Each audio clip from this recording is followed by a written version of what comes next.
All right, good afternoon. So I thought I would continue with my rules as written tutorial series from the 2026 book. So a couple of mornings ago, I did a rules as written boxing tutorial, again showing the game design and the intent of the game. So it's time to do probably the game I play the most and have played the most over the last 4 years or so. That is big football time, big country football time. But we're going to do something different. We're not going to just play. We're going to follow the rules. And so again, part of the intent is that you are to create teams, a league, etc. I provide the Big Country Football League in here for play with, I removed the schedule and give you an implied schedule. Because again, the original intent was that you would create your own team and play against the Big Country League teams. So that's what we're going to do. I'm going to make a 1948 expansion team. I will be the owner, right? So first of all, let's see what city I'm going to be able to put this team in. One, it will be, odd. It will be a small town. And small town directly affects what kind of owner I may be. And I would really like a 5 or a 6. For me, personally, I would like to hit 5. Passionate owner, B. That would be me. There it is, see? And the universe, the powers that be in the universe that govern dice and tabletop gaming, the gods of dice heard me. I am a passionate owner. How about them apples?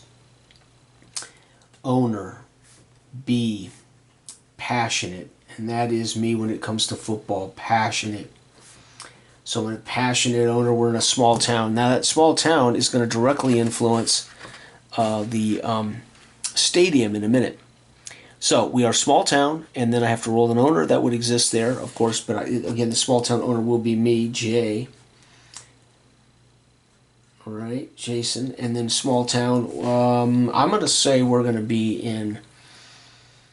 I had originally in my I've played 1948, 49, 50, 51, and I'm in the last couple of weeks of 1952 Big Country Football League in my career. And in the second year of that career, I took ownership of the Portland team. And so I guess we could make this small town of Porter Bay, I mean. So I'll be Porter Bay like I was in my, but we're going to do this, so I'll be the Porter Bay. I don't know what our nickname will be yet, but we're Porter Bay. I'm the owner. And now, of course, because of my B ownership, we get to check out what kind of GM we're going to get. All right, so we're looking at B, and I want to roll on the top end of this. 4, 5, or 6 would give us a good GM.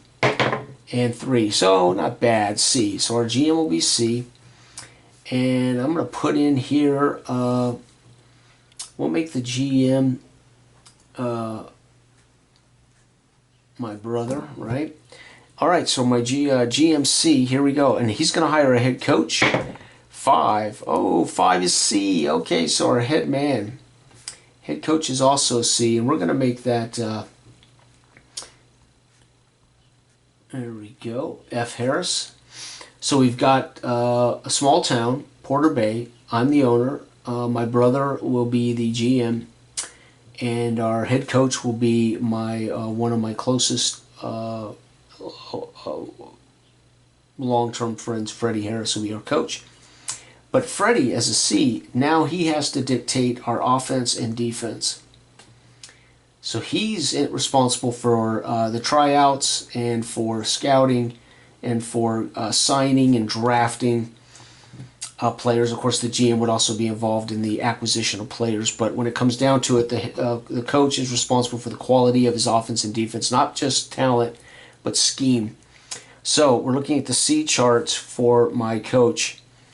And the odds are against us. We're going to be anything other than a C on these. So our offense, we need to roll a 6. We want a big offense. So we're going to have a C offense, average, and we need a 6 for our defense. Freddie's a defensive guy like me. We both played defensive back No, it's going to be CC. And Freddie and I are very similar in the kind of offenses we appreciate. My brother is fairly similar as far as that, too. All right, so we're done. Now we just need a stadium. I cannot roll a large stadium here, so let's roll. And 5, I think large. Oh, man, we can't have a large stadium. We're in a small town. Let me double check. Where is it at? I should have that note on here.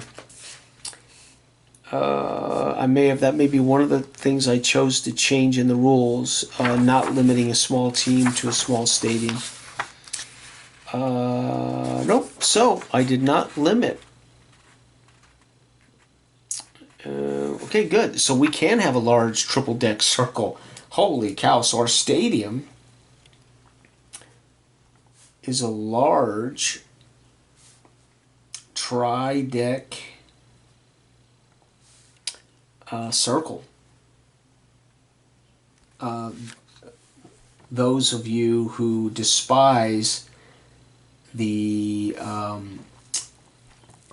Universal Sports Stadium of the 1970s, that would be what this is. This is the large circle, and they would put baseball teams in there and football teams in there. And very often, of course, would have AstroTurf. Of course, this is 1948, so this would be a large circle. But this is kind of meant to be an homage to the 70s multi-purpose stadium, which were ugly and ultimately were not fan favorite stadiums, but they were very economical for cities to put their baseball and their concerts, etc. in it. All right, so that would be, and of course that also is a 59,000 seat tri-deck circle. All right, so we're built. We're done. Right, there it is. You have seen the rules as written, how to build a team. Now we're going to take that team, and so one of the original ideas was I would play every team in the league, and basically any team that beats me would be ahead of me in the standings. So it was an easy way for me to play my teams every game, and all I cared about is the teams that beat me would be slotted on top of me for a playoff chance. So let's say, for instance, there are 4 playoff teams in my 1948 season. And if I lose 5 or more games, that would mean I would fall out of the playoffs. And then I would just go on to do my off-season for my team. I could do the off-season for the rest of the teams or leave those teams intact and see if I can't build a team that can find a way to win the championship among these owners and talent. And that's kind of the original idea, although I never was able to put all of that, I never endeavored to put all that concept written down into any of the Big Country or Football Time books. But that was, in a way, going to be the gist of it. You create a team, and your goal is to play everybody in the league, and your record will dictate whether you're in the top 3, which would put you in the playoffs. And you would have a rematch, and the team that beat you the worst would be the top seed. The team that beat you the second worst would be the second seed, and the team that beat you the third worst would be the third seed, and you would be the fourth seed. Or if you were the best, if you whooped everybody, went undefeated, you would be the top seed. And the teams that were closest to you in score would be assumed they were better teams in the league. Right. So being a C team, we are literally C average.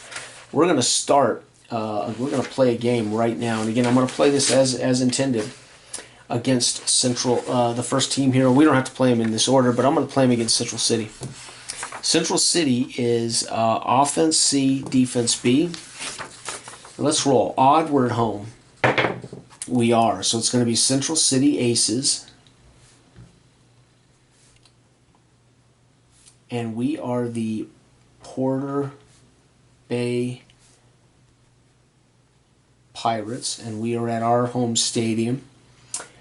Central City. Now, let's take a look. Central City C versus RC. I believe they're going to be a C offense in today's game. Back here. Oh, there it is. C versus C is C. Yep. So they're going to be a C today. And we're C versus their B defense. That's going to make us C versus B. We're going to be a D in our home opener. So this will be game 1 for us. And then the only, like the boxing game, you're meant to box your way up. You're going to play every team in the league, and your record will dictate kind of where you would finish. And then you would conduct an off-season. If you don't want to do every team, you don't. You just play the schedule in reverse or flip the home away and play it in reverse. And all right, so game one, we're at home. So Porter Bay at home, Central City.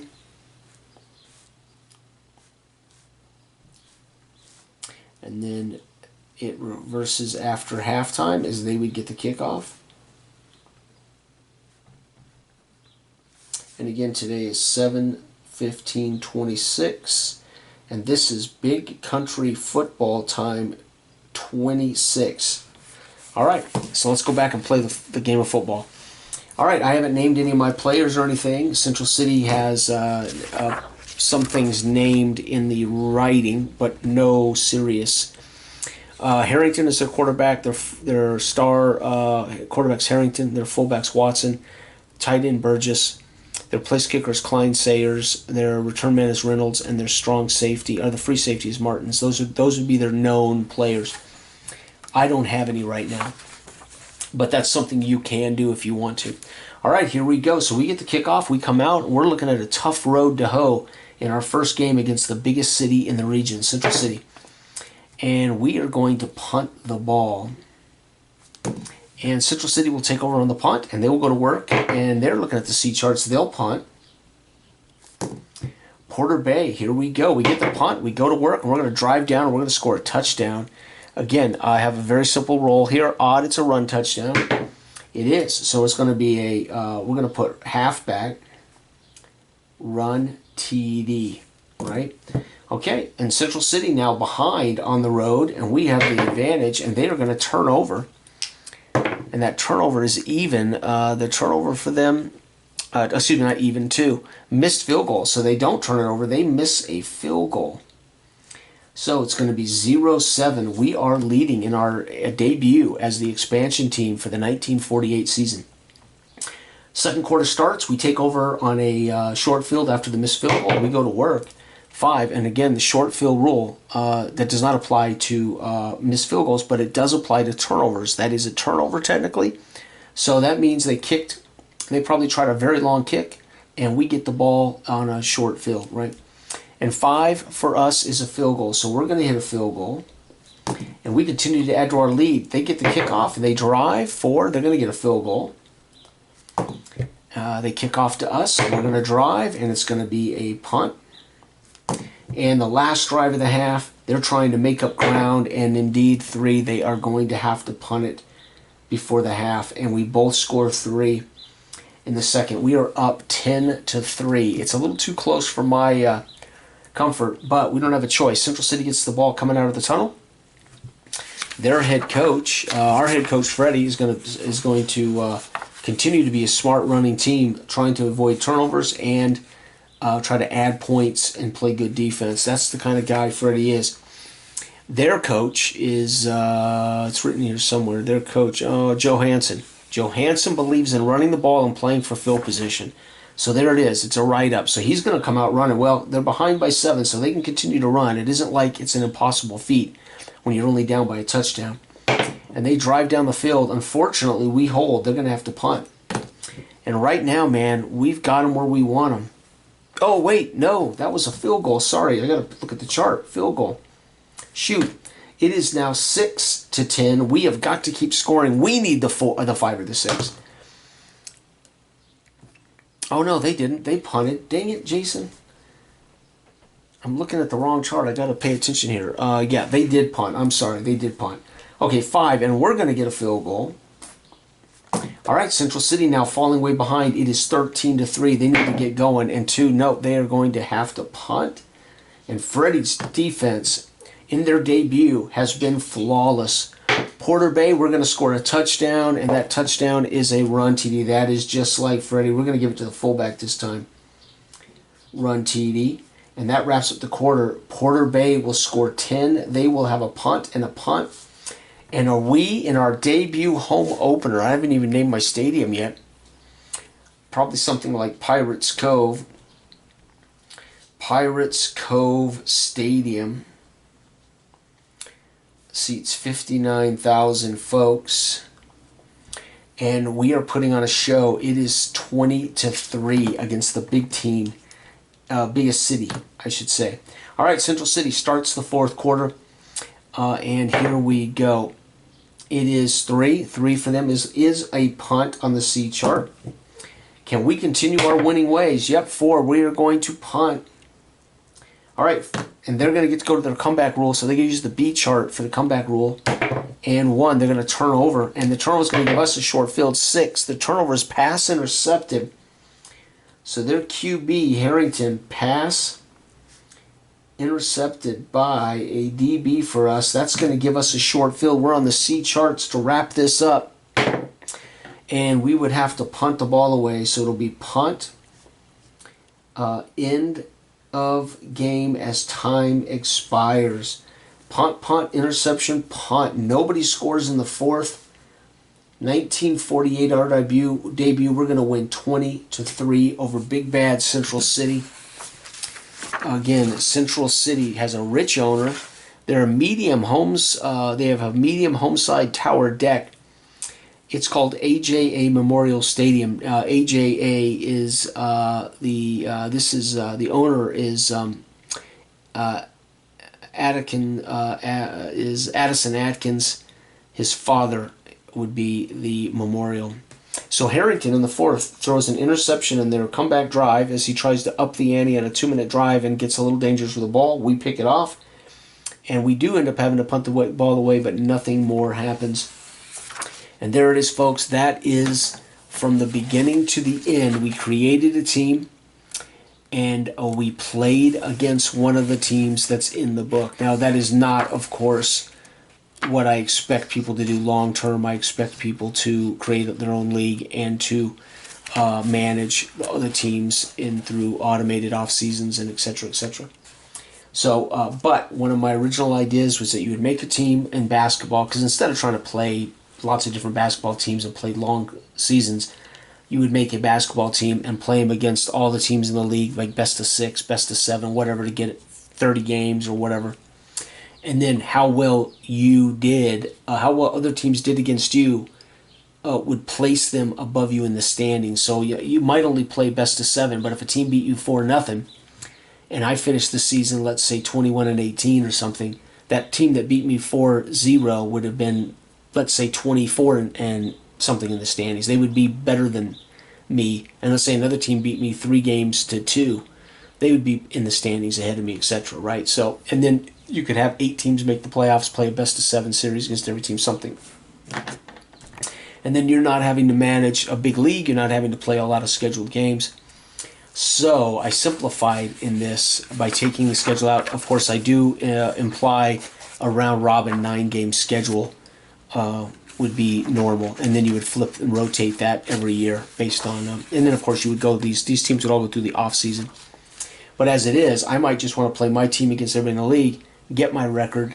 If we do well enough, we play a playoff, we play in the championship, and then I do the off season for my team and leave these teams intact, right? Or something. So anyway, there you have it. That's it. That is Big Country Time Sports 2026, the official final version of all 8 of the Big Country Time Sports games.